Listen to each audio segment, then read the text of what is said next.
Pawaki I he ongo si o toka kalali.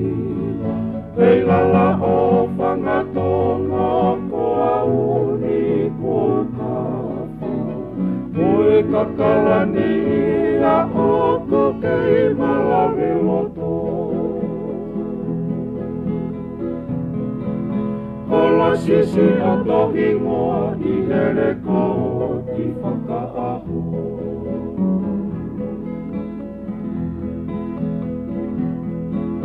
Au ki masisi wako e ka pasa e kumohui. Tuku ke lawe tuki a ka e nonga sutonga to mamahi. Naniwi a e pe au matata hiwa I kiki.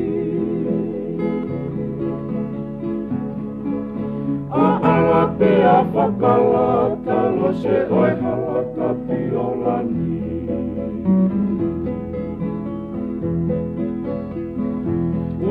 Utu fiasi a whaanga o ne piu waki e kumohui. Te ingo vai e o whani o ka maru e fiafi. Kua matulo talo asi o te tui masi ueri. Sioloki ai o whawihiri ma te ki ai o atamai.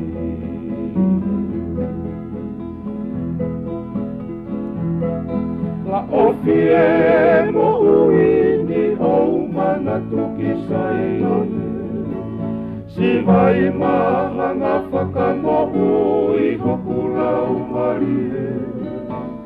Mohoko I Honolulu ko puri a he te mi pare. Oishi a tomotu I hange halu peka I kotone.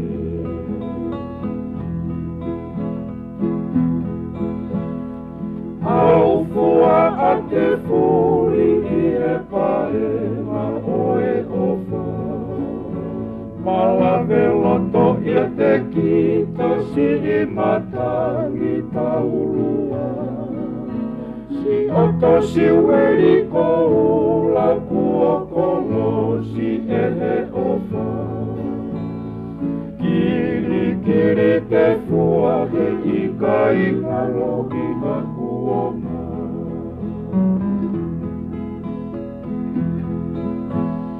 Au fua a te furi I he pae na oe ofa. Malawe loto ia te kita si I matangi taulua. Si oto si weri ko ula kua kolo si e he ofa. Kiri kiri te